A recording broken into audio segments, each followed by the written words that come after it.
Good evening, everyone, and welcome to Aurora Online Classes. Dear students, let's proceed with the same lesson and let's go ahead. So, in my previous class, I taught you that the happy prince asked the swallow to pluck out one of the sapphires for the match girl, and the swallow did the same. And then the swallow came back and said, I will stay with you one night longer, said the swallow, but I cannot pluck out your eye. You would be quite blind then. The swallow told the happy prince that he cannot pluck out the sapphire because he had already plucked out one sapphire for the playwright. Now he had only one sapphire.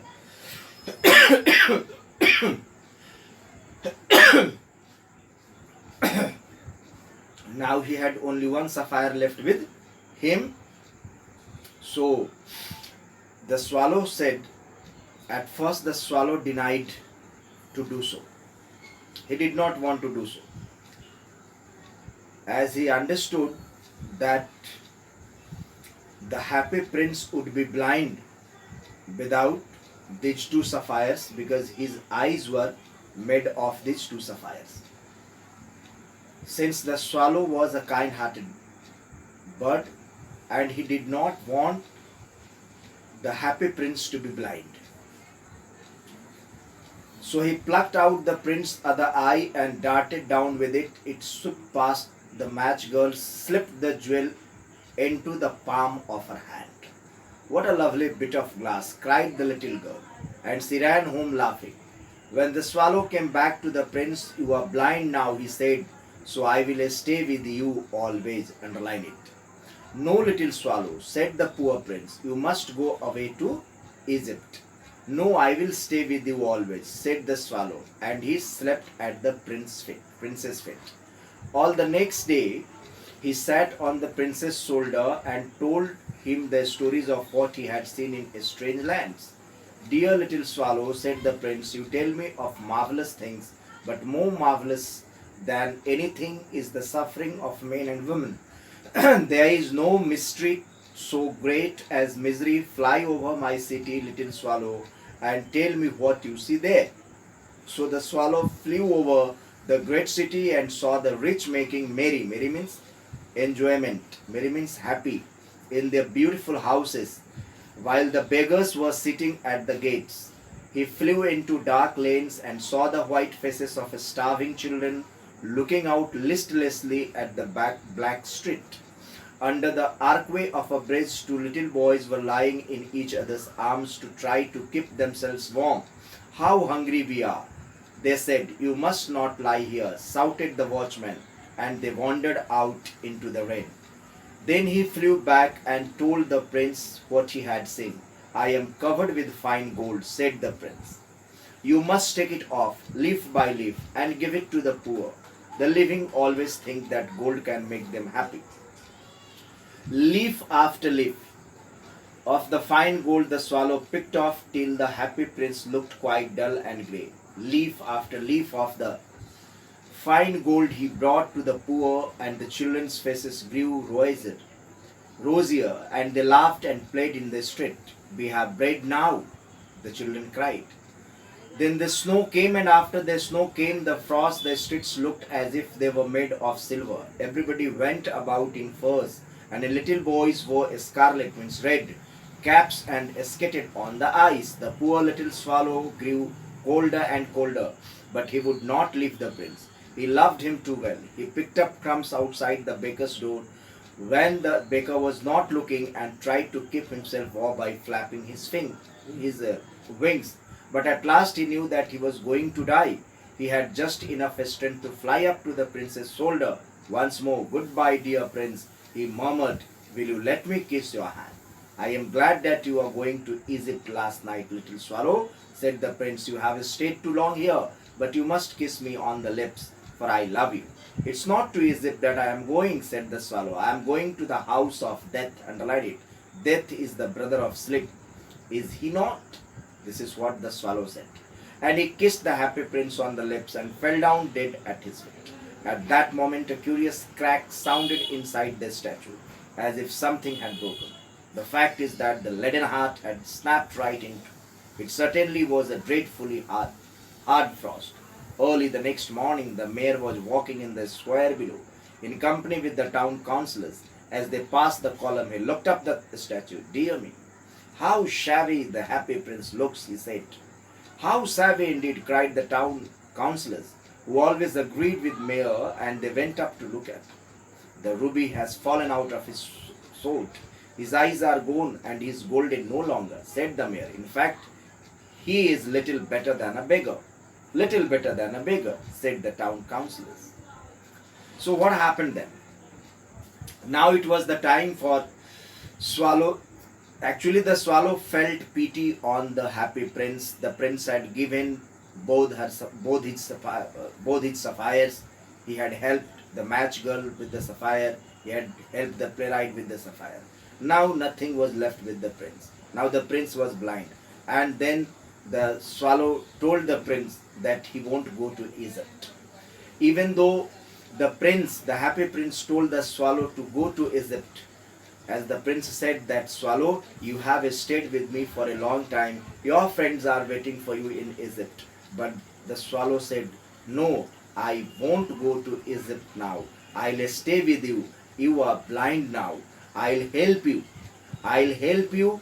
I'll help you in getting the things. I'll be your eyes. This is what the swallow said. I'll be your eyes. I'll work for you. I'll help you. So you are a very kind-hearted prince. This is what the swallow said.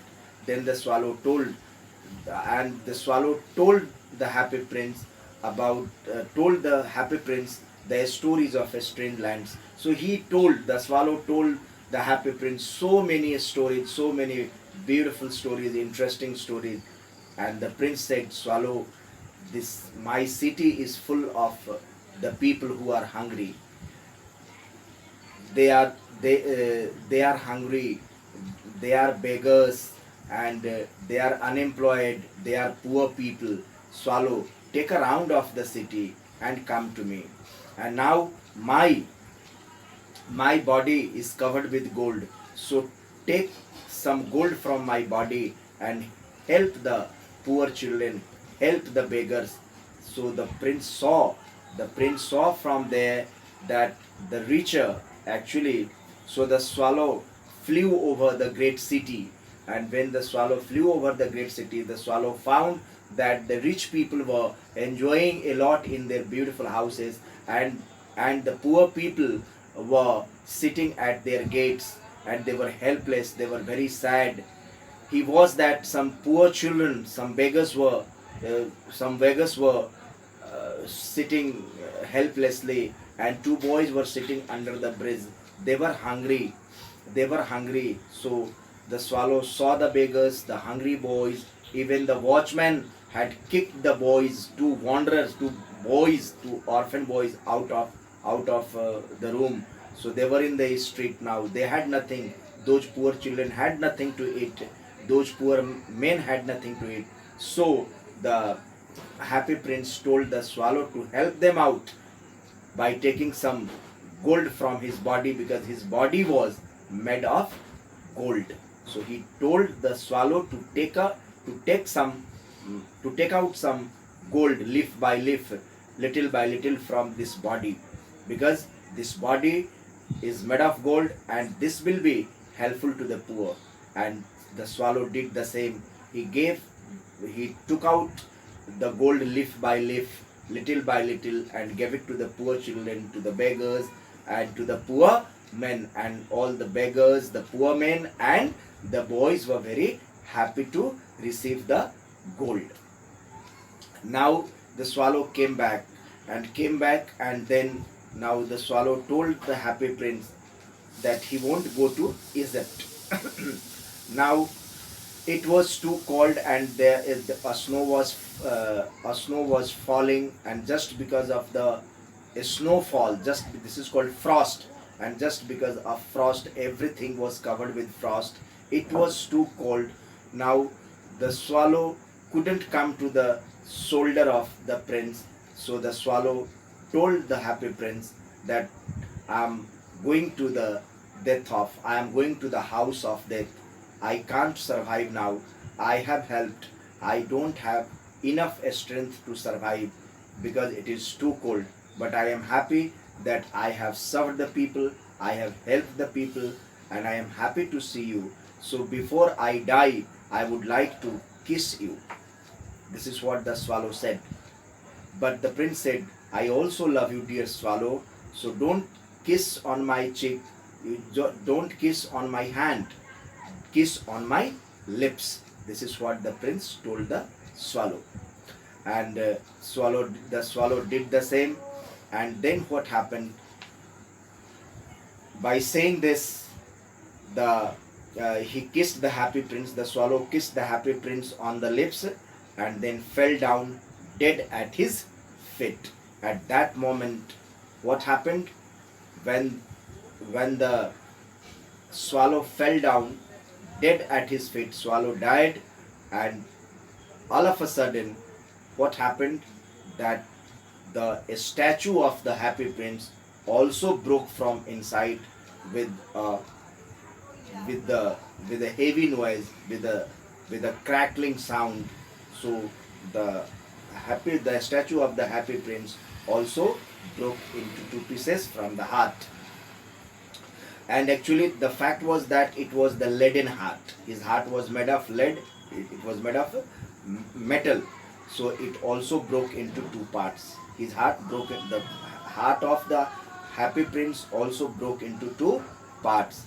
Early the morning, mayor was walking in the square below in company with some town councillors. The mayor saw this statue and said, how savvy, how dirty the statue of happy prince is looking like. Now the prince had no eyes. The the heart of the statue broke into two pieces. The statue of the prince was not looking beautiful, it was looking ugly. But the mayor was very stupid. He was a stupid fellow. He was walking with some town councillors, some members, and these members were, they used to flatter, chaplusi karna, they used to flatter the mayor, isn't it? So there was no ruby. The ruby has fallen out of his sword. The eyes had gone, and he was no golden anymore. And then the mayor said, this little prince is now looking like little better than a. This happy prince is looking like little better than a beggar, little better than a beggar. And in the same way, the counselor repeated the words of the mayor. This stupid mayor was really, he was selfless, and he had no sentiments, he had no respect for the happy prince. Now what happened here is actually a dead bird at his feet, and they also saw, the mayor and the town councillors saw the dead body of the swallow at the feet of the prince. So we must really issue a proclamation. Proclamation means order, that the birds are not to be allowed to die here. This stupid mayor, this selfless, this cruel mayor told the town councillors that just issue an order on my behalf that no birds are allowed to die here, said and the town clerk made a note of the suggestion. So they pulled down the statue of the happy prince. The happy prince statue broke down, so they pulled down the statue of the happy prince. He was no useful now. They are saying that they were saying that the happy prince is no useful, no longer beautiful. So said the art professor at the university. All were the stupid people. They melted. Now they pulled down the statue of the Happy Prince. They melted the statue in the furnace. Furnace means fireplace. What a strange thing, said the overseer of the workmen at the foundry. Foundry means workshop. It's a place for casting metals. This is called foundry. So said the overseer of the workmen at the foundry, this broken lead heart will not melt in the furnace. The overseer said that this broken lead heart will not melt in the furnace. We must throw it away. Since the broken heart was not melting in the furnace, was not melting in the fireplace, so the overseer suggested that since the broken heart is not melting in this furnace, so it is better to throw this heart out. So they threw it on a dust heap, on a garbage, where the dead swallow was lying. The dead swallow was also lying on the garbage, on the heaps of garbage, and the broken heart of the Happy Prince was not melting in the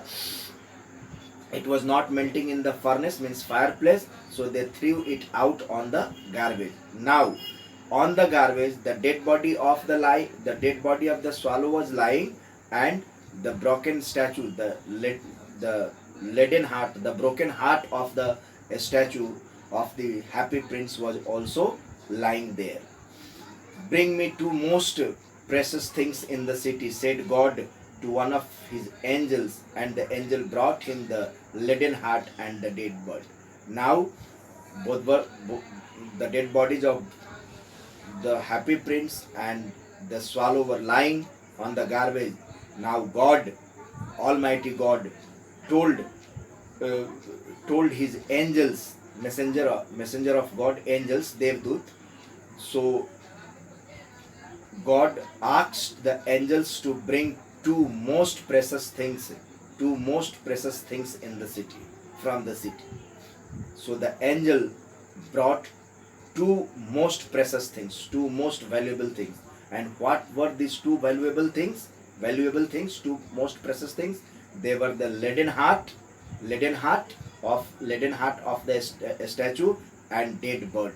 These two things are the most precious things that the angel brought for God, because God told the angel to bring two most precious things. And what were these two most precious things? The dead body, the dead bird, means the dead bird swallow, and the leaden heart of the prince, which were lying on the garbage.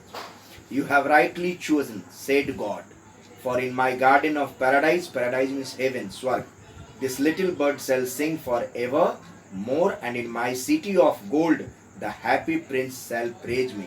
Now he said that this bird, this swallow will sing in the city of my paradise forever, and this Happy Prince will praise me. He will praise me. He will sing devotional songs in my praise. He will sing hymn. He will sing religious devotional song for me in the city of paradise, in the garden of my paradise.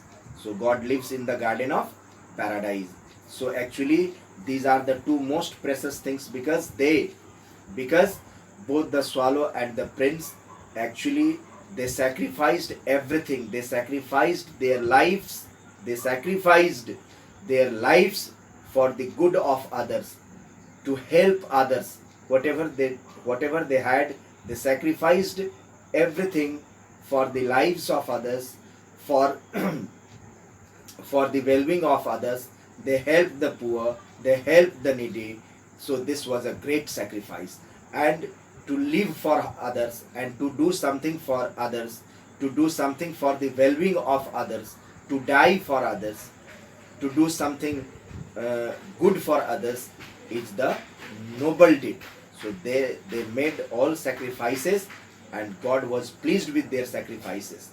So dear students, thank you very much. And this way this lesson comes to an end. So we have seen the Happy Prince. The moral of this story is that we should always help the needy, we should always help the poor, and we should not hesitate to make sacrifices for the lives of others. So they lived for others and they died for others. So they were very helpful, supportive, and kind hearted. They never thought about themselves. They sacrificed everything for the poor, for the needy. They always helped others. They wiped the tears of the tears of the poor. They wiped the tears of the needy. They helped them a lot. So this was an example of self-sacrifice. So they were selfless and self-sacrificing. Both the happy prince and the swallow were selfless, kind-hearted, and self-sacrificing. Thank you very much, dear students.